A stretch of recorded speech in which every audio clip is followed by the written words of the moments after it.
Y todopoderoso, bendito sea tu nombre. Padre, hemos leído el texto, pero necesitamos de tu asistencia, tanto para mis amados hermanos y visita que nos visita, para poder entender este texto, pero a mí también, para poderlo explicar con claridad y con fidelidad a tu palabra. Padre, háblanos, confróntanos, redargúyenos, Padre amado, y que sea el Espíritu Santo el que obre en nuestros corazones. En el nombre de Jesús. Amén. Amén. Pueden sentarse. Yo no sé cuántos de ustedes le ha pasado que han ofrecido una fiesta o una actividad y han invitado a personas en donde ustedes quieren que estén ahí, ¿verdad? Quieren que estén ahí porque ustedes aprecian a esas personas, pero cuando llega el momento de la fiesta o de la actividad, algunas simplemente no llegan y otras te mandan excusas, ¿verdad?, de que no pueden ir. Y precisamente algunos años se hizo viral una historia bien curiosa en donde una pareja preparó una boda muy costosa, ¿verdad? El pastor Esteban sabe, porque toma fotos de bodas y sabe que muchas de estas bodas son bien costosas, ¿verdad? Aunque algunos de nosotros nos casamos no tan costoso, pero aún así es costoso, ¿verdad? Y esta pareja gastó muchísimo dinero, había reservado uno de los mejores salones de la ciudad, había preparado una de las mejores comidas para ofrecer a los invitados y había organizado la música. Todo estaba listo para celebrar, pero cuando llegó el día, muchos de los invitados no aparecieron. Muchos de esos invitados que ellos tenían, que apreciaban, que ellos querían que estaban ahí, ¿verdad? Porque cuando uno hace una actividad, especialmente una boda, uno quiere que estén las personas especiales para uno. Pero en ese caso no aparecieron, simplemente no aparecieron. La novia, obviamente, quedó devastada, porque el problema no era ni el lugar, ni la comida.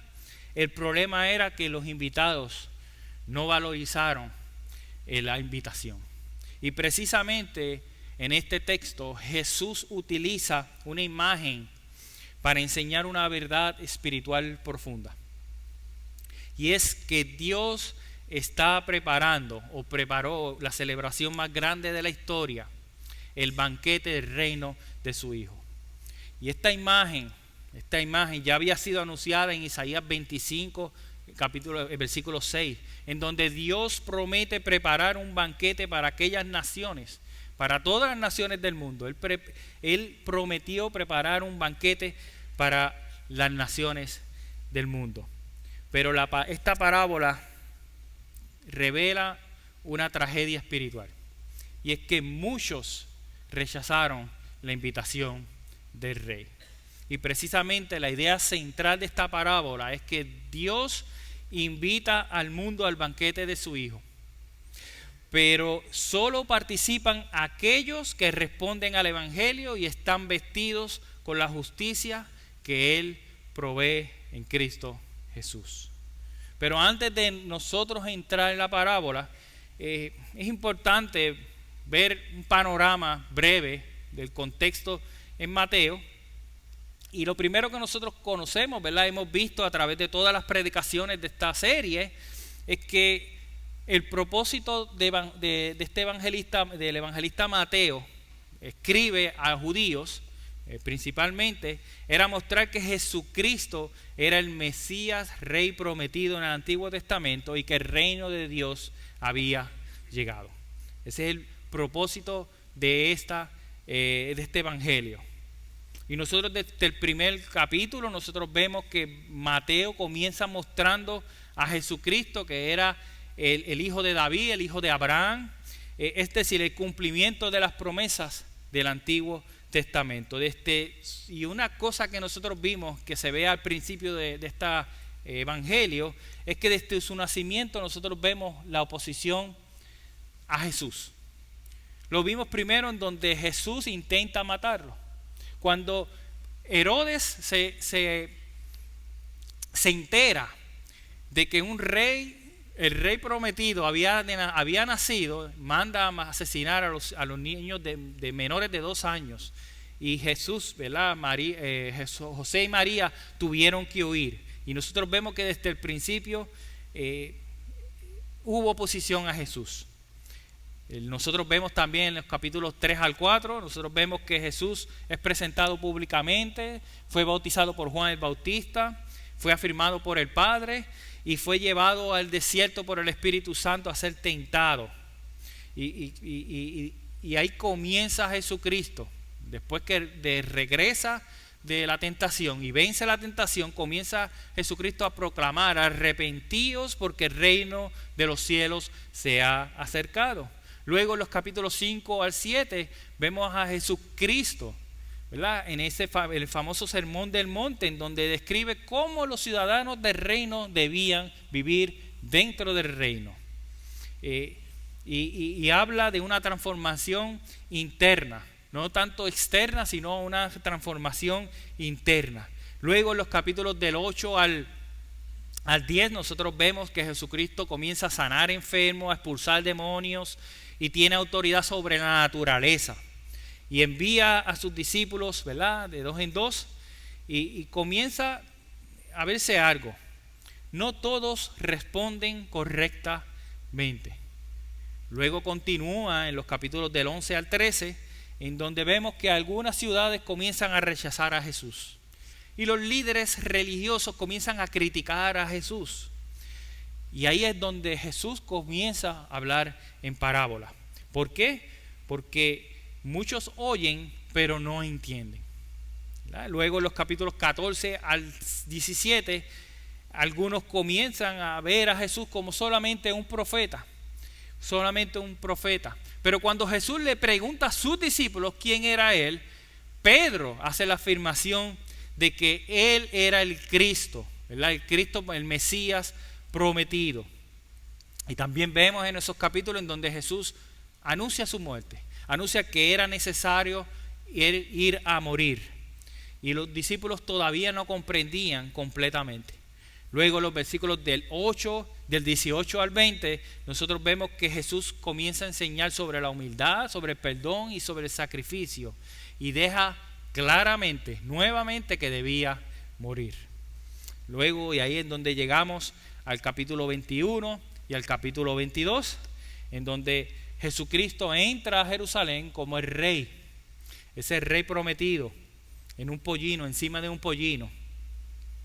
Pero en lugar de ser recibido por los líderes religiosos, es confrontado por esto. Ellos cuestionan su autoridad. Y es ahí en donde la última vez que estuvimos viendo este texto, comenzamos a ver 2 parábolas. La parábola de los 2 hijos, en donde el problema era la desobediencia, y la parábola de los labradores malvados, donde el problema principal fue el rechazo a Jesucristo, o el rechazo al Hijo.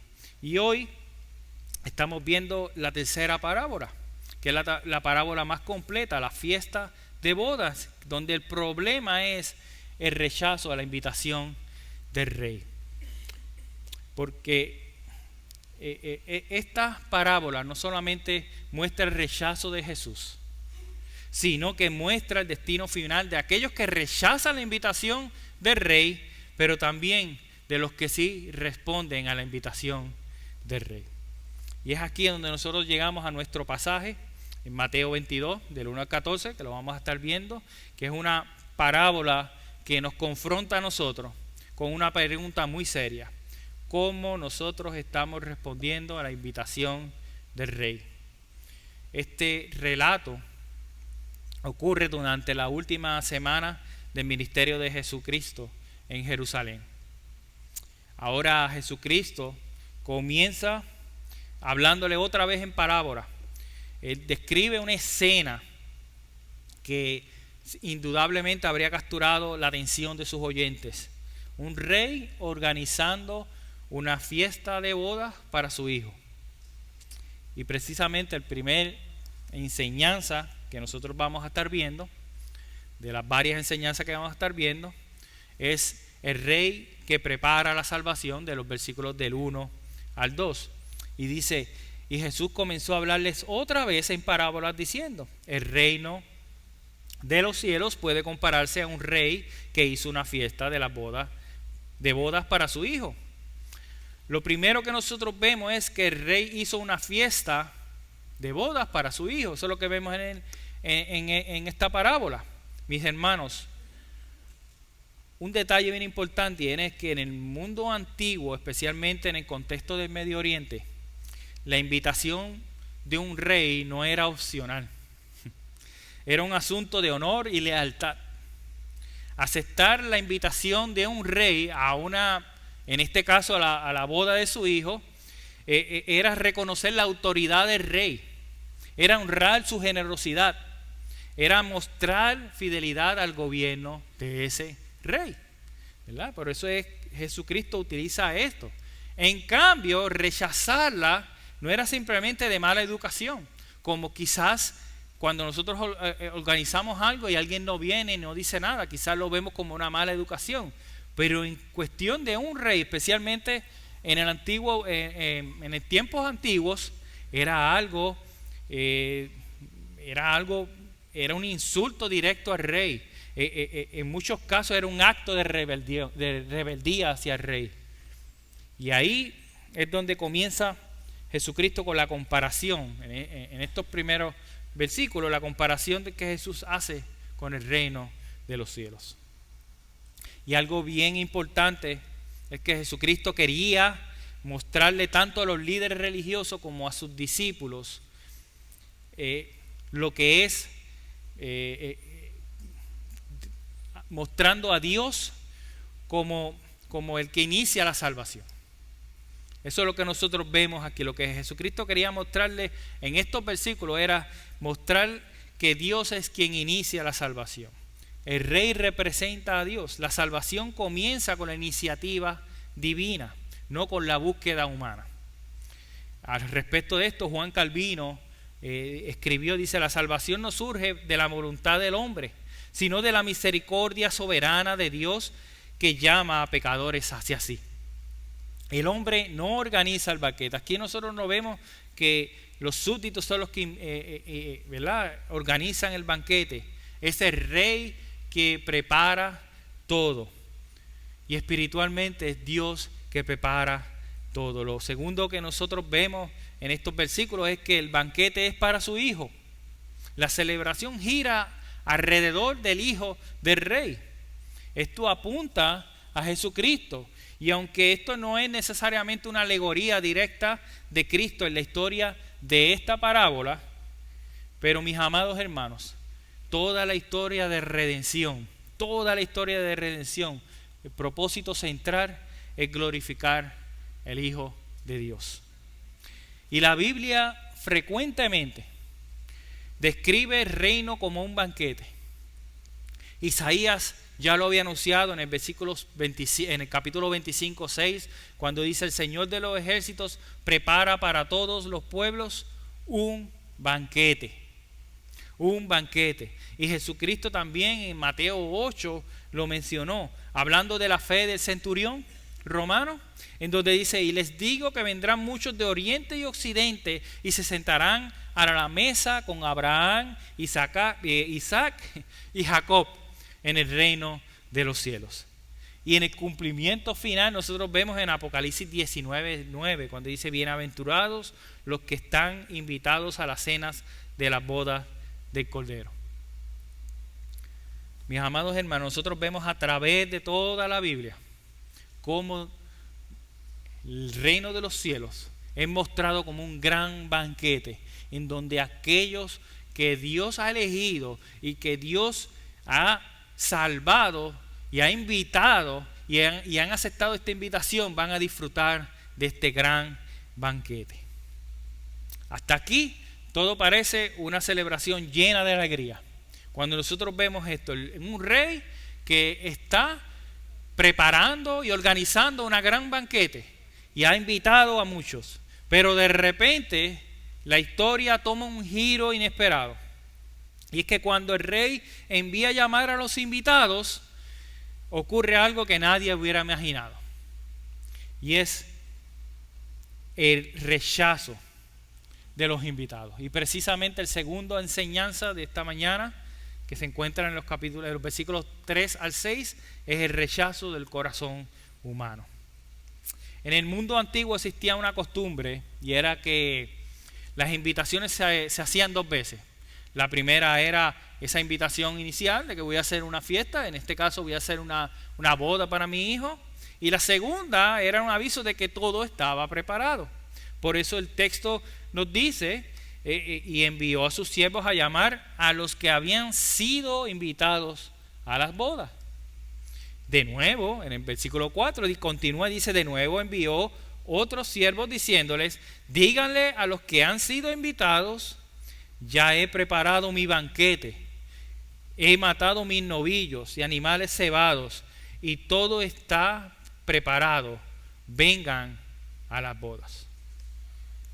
Nosotros vemos en estos textos en donde Jesucristo quería mostrar cómo este rey de la parábola, no tan solo en la primera vez los invita a estos invitados y ellos rechazan, no le hicieron caso, pero la segunda vez insistentemente nosotros vemos que él dice que él habla que había matado mis novillos, no los novillos de otra persona, mis novillos y animales cebados, todo está preparado, vengan. ¿Usted ve la benevolencia de este rey de la parábola? La misma benevolencia que tiene Dios con nosotros, en donde nos manda una y otra vez a darnos oportunidades para que vengamos a sentarnos al banquete. Y en la parábola el rechazo de estos invitados ahora es deliberado. Los invitados no quieren venir, no querían venir a esta invitación. Y esto revela la condición del corazón humano. Nosotros vemos en los versículos 5 al 6, dice, pero ellos no hicieron caso y se fueron, uno a su campo, otro a sus negocios, y los demás, echando mano a los siervos, los maltrataron y los mataron. Esta parábola muestra que estos invitados fueron indiferentes a la bondad y benevolencia del rey. Nosotros vemos mostrado aquí que hay una indiferencia espiritual. Algunos simplemente se fueron a su campo, a sus negocios. Al respecto de esto, Charles Spurgeon dijo, la mayor evidencia de la depravación humana no es el odio abierto hacia Dios, sino la indiferencia hacia Él. La mayor evidencia de la depravación humana no es el odio abierto a Dios, sino la indiferencia que muestran hacia Dios.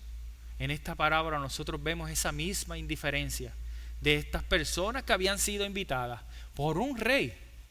No era por otra persona, sino por un rey que quería ser benevolente y quería compartir lo que él tenía con estas personas. Pero ellos fueron indiferentes. Y hoy en día muchos rechazan a Cristo abiertamente. Otros no rechazan a Cristo abiertamente, sino que lo ignoran.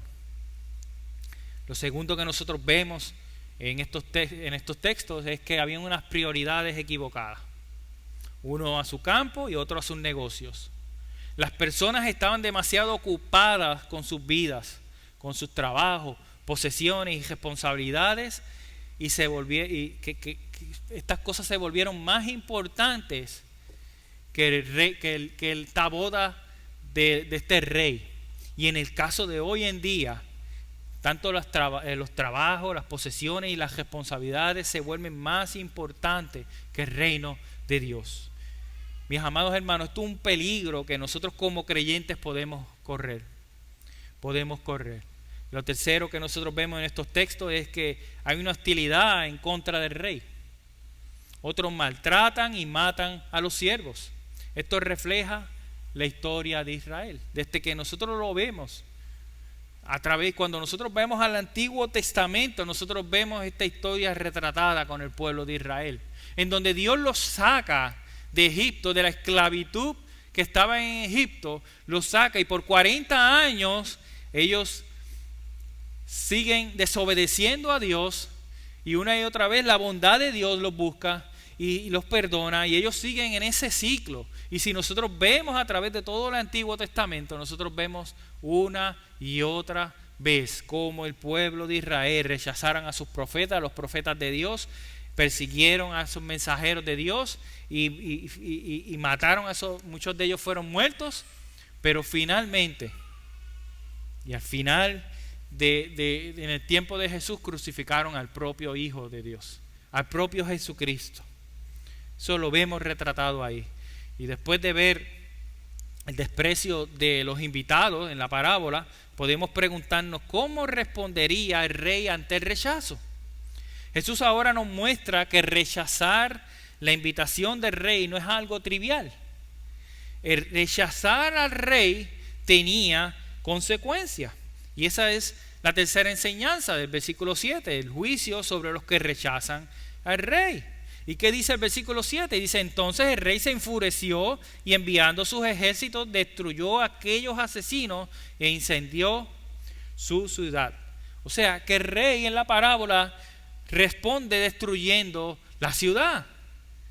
Y esto es lo que nosotros vemos en esta comparación cuando Jesucristo estaba dando esta verdad. Eso fue exactamente lo que sucedió con el pueblo de Israel en el año 70.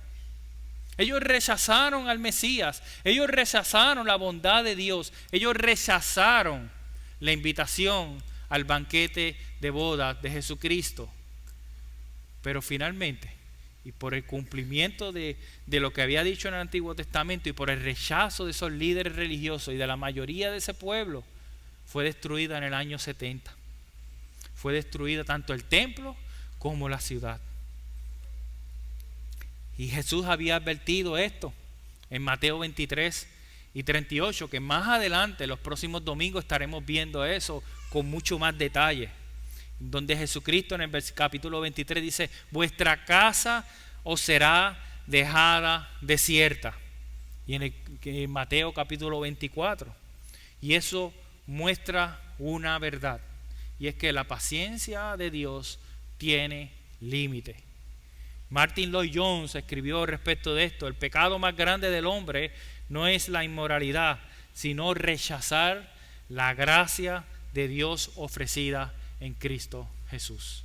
Rechazar la gracia que Dios nos ofrece a través de Cristo Jesús. Por eso, mis hermanos, cada vez que el evangelio es expuesto a los inconversos, ellos están rechazando esa gracia de Dios, ese sacrificio que Dios hizo por cada uno de nosotros.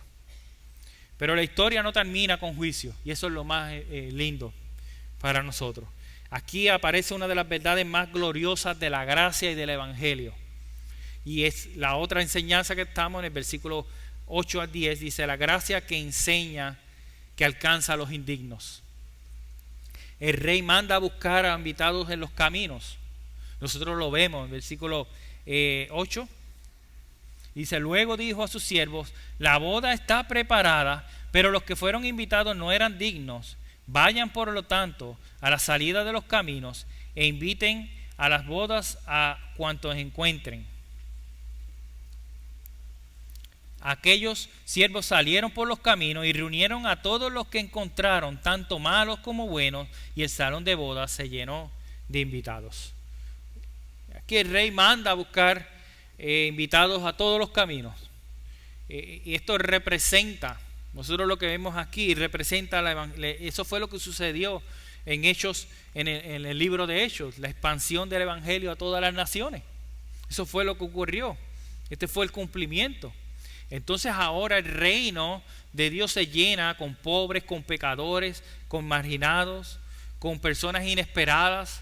Y ahí está, mis amados hermanos, está usted y estoy yo. Estamos ahí incluidos. Eso es lo que el apóstol Pablo explica en Efesios 3:6, en donde dice que nosotros los gentiles somos coherederos de esa promesa de salvación. La salvación ahora es para todas las naciones. En Mateo 28:19 confirma esta misión en la gran comisión. Charles Spurgeon dijo que la gracia de Dios no busca a los dignos, porque no los va a encontrar, sino crea dignidad en los indignos. Crea dignidad en los indignos. En este punto, parecería que todo terminó bien en la parábola. Ya llegaron otros invitados que sí aceptaron la invitación del rey. Los primeros rechazaron y fueron destruidos, pero ahora estos nuevos indignos sí aceptaron la invitación del rey. Y parece que todo terminó bien. El salón estaba lleno de invitados, pero Jesucristo introduce un detalle inesperado que cambia completamente el rumbo de la historia. Un hombre estaba allí sin el vestido apropiado. Ese es el quinto enseñanza, en donde la justicia necesaria para entrar al reino, versículo 11 al 13. Dice, pero cuando el rey entró a ver a los invitados, vio allí a uno que no estaba vestido con traje de boda. Y le dijo, amigo, ¿cómo entraste aquí sin traje de boda? Pero el hombre se quedó callado. Y el rey entonces dijo a sus sirvientes, átenle las manos y los pies y échenle en las tinieblas de afuera. Allí será el llanto y el crujir de dientes.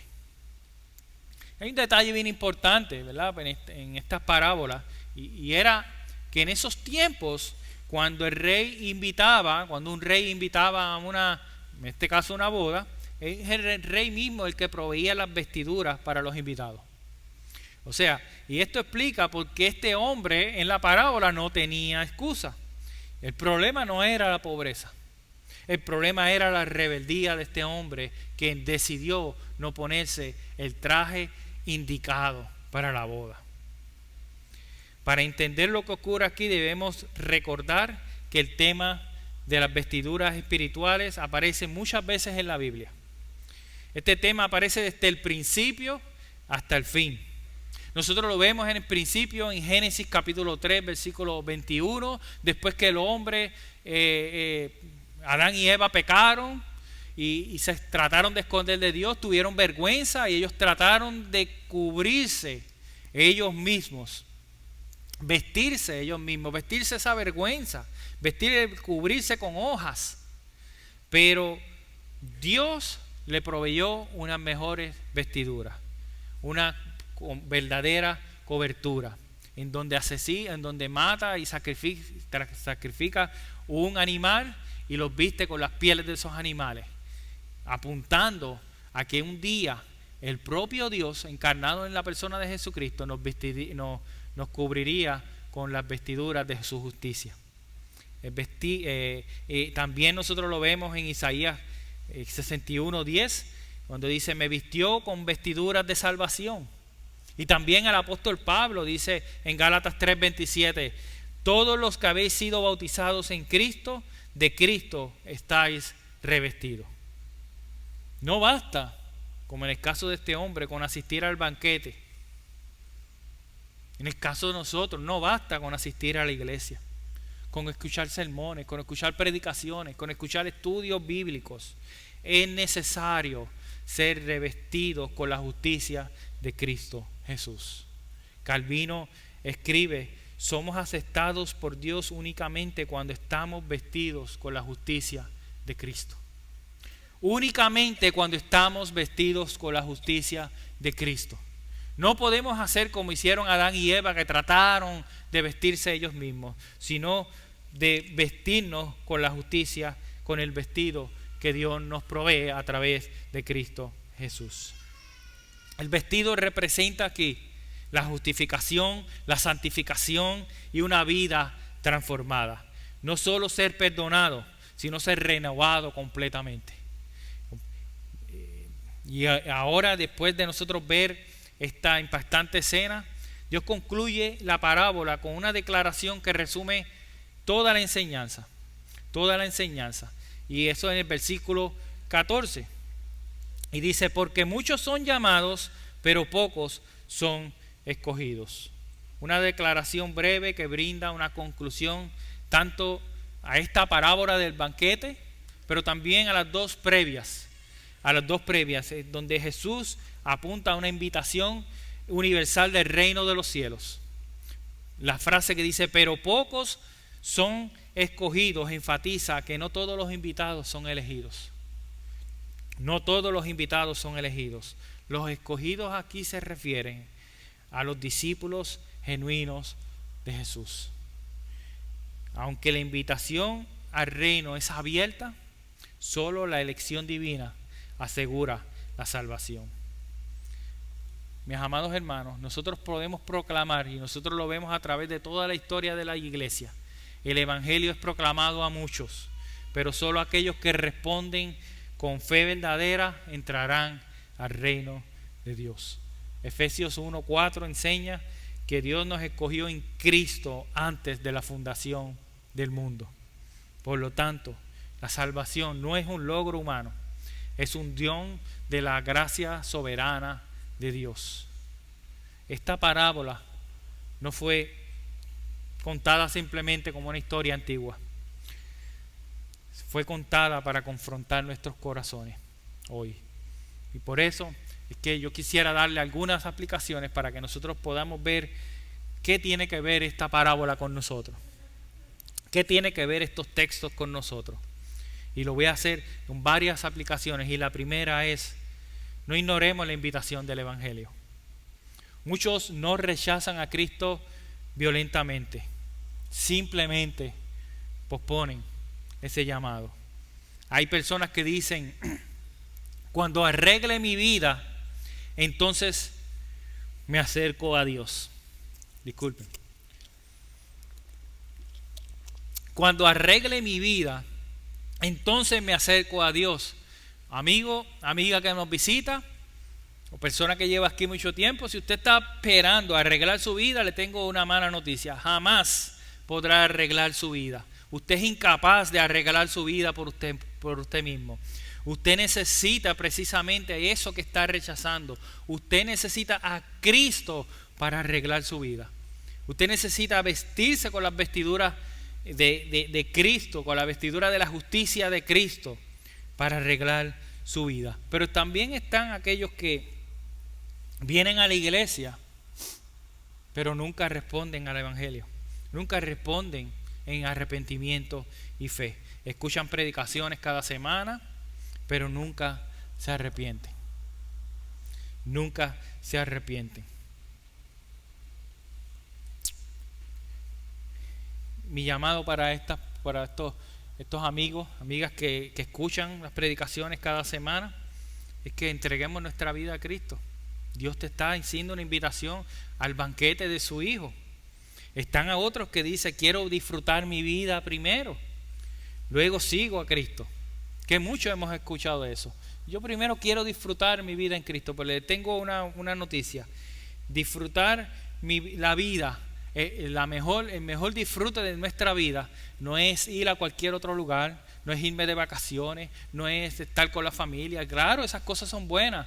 La mejor manera de disfrutar mi vida estando en Cristo Jesús.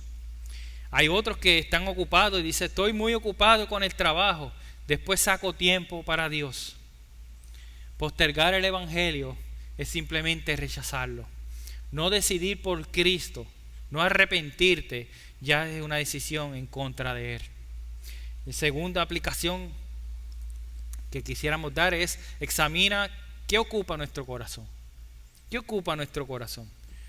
Las personas de las parábolas estaban ocupadas en sus propios intereses. Estaban ocupados en el trabajo, estaban ocupados en el campo, estaban ocupados en diferentes cosas. Las bendiciones o las cosas buenas de la vida pueden convertirse en ídolos. Ejemplo, el mismo trabajo. No puedo congregarme porque tengo que trabajar.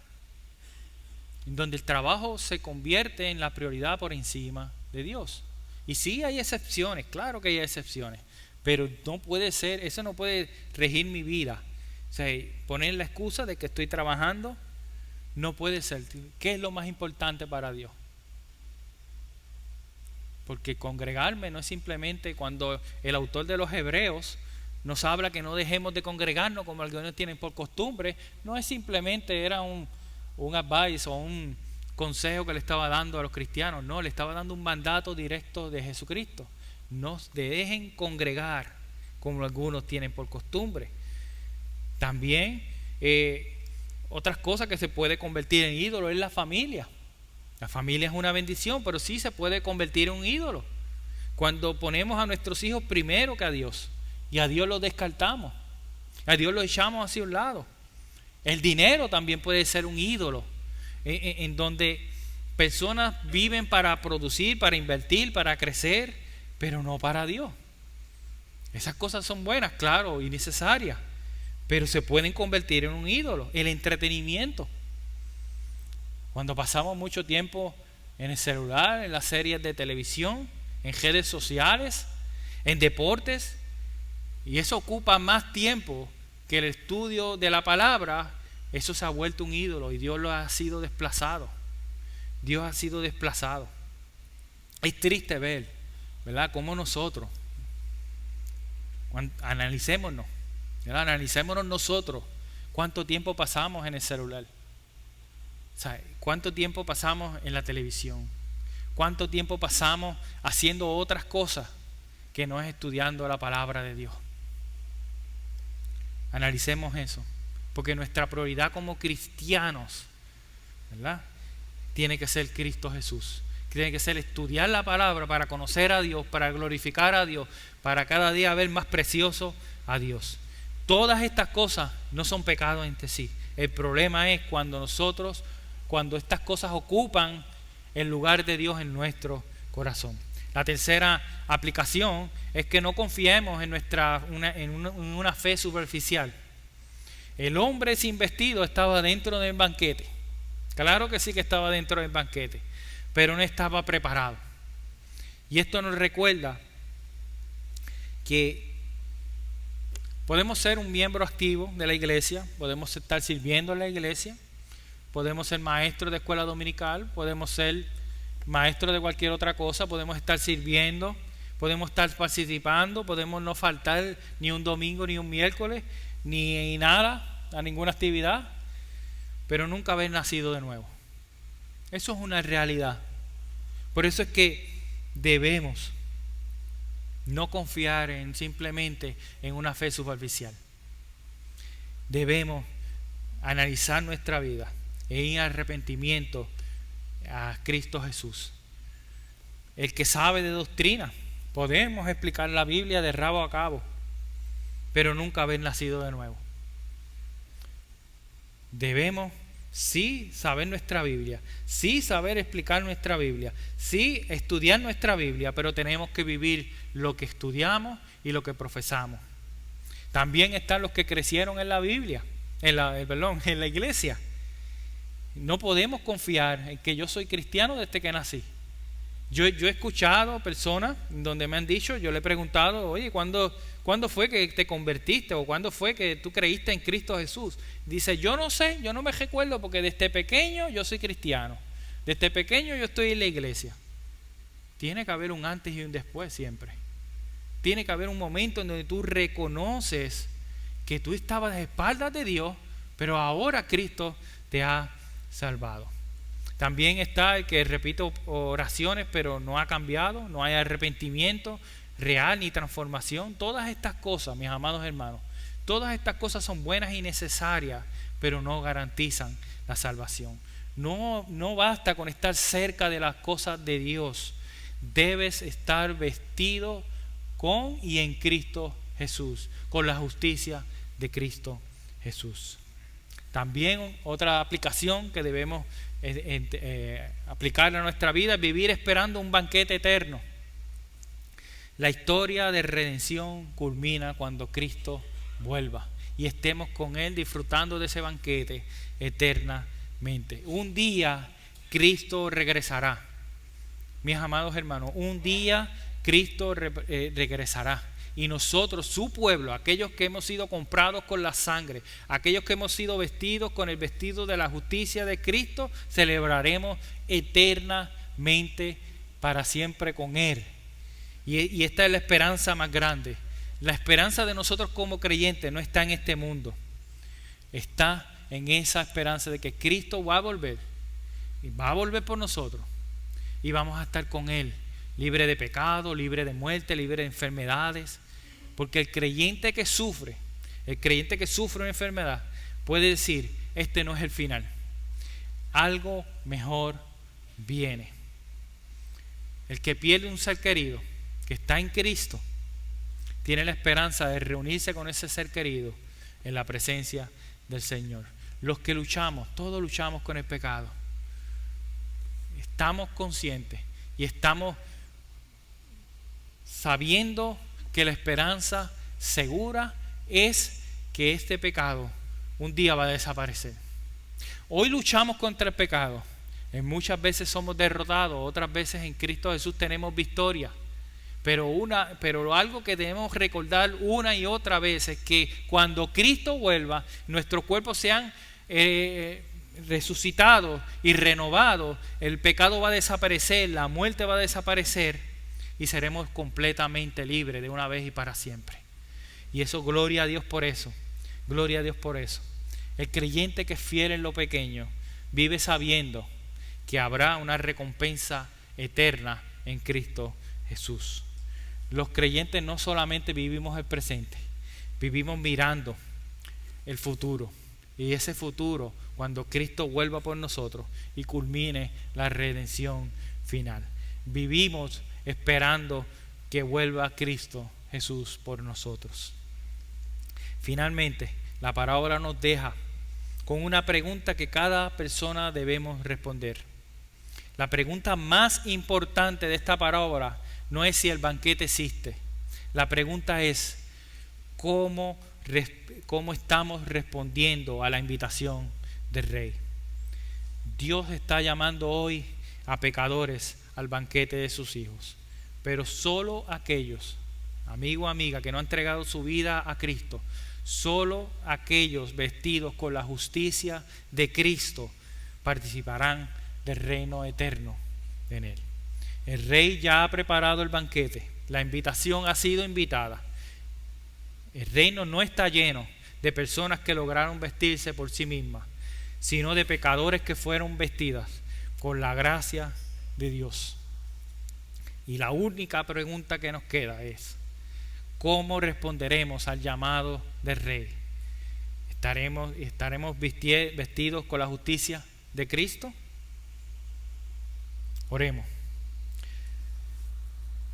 Padre más santo, Padre nuestro que estás en los cielos, te damos gracias, Padre, porque tú eres el Rey soberano que ha preparado el banquete de salvación para tu Hijo. Gracias porque sin merecerlo hemos sido invitados por pura gracia a participar de esta celebración eterna. Señor, reconocemos que muchas veces nuestro corazón ha sido como el de aquellos invitados, indiferentes, ocupados en nuestros asuntos, distraídos con cosas que no son las que tú quieres que nosotros estemos enfocados. Y peor aún hemos sido rebeldes a ti. Perdónanos por las veces que hemos menospreciado tu llamado, por las veces que hemos puesto otras cosas por encima de ti. Hoy, Padre Santo, te rogamos que por tu Espíritu Santo obres en nuestro corazón, obres en nuestros corazones, para que no ignoremos esta invitación, que nos conceda el arrepentimiento verdadero, que podamos arrepentirnos verdaderamente y que pueda producir en nosotros una fe genuina en Cristo Jesús. Líbranos, Padre, de esa fe superficial. No permitas que confiemos en nuestra religiosidad, no confiemos en nuestras obras ni en nuestra cercanía a las cosas de Dios. Ayúdanos, Padre Santo. Ayúdanos con la justicia perfecta de tu Hijo. Haznos nuevas criaturas, renovadas, transformadas por tu gracia. Y ayúdanos a vivir cada día, Padre amado, cada día, con la mirada puesta en ese glorioso banquete eterno. Padre, ayúdanos a recordar que ese día estaremos gozosos y estaremos contigo para siempre. Te pedimos, Señor, te pedimos encarecidamente que si en este lugar hay alguien que aún no ha respondido a tu llamado, hoy sea el día de salvación. Hoy venga salvación a la vida de estas personas. Que hoy respondan al Rey y que hoy sean vestidos con la justicia de Cristo. Te lo pedimos, Padre amado, todo esto te lo pedimos en el glorioso y grandioso nombre de nuestro Rey, Señor y Salvador Jesucristo. Amén.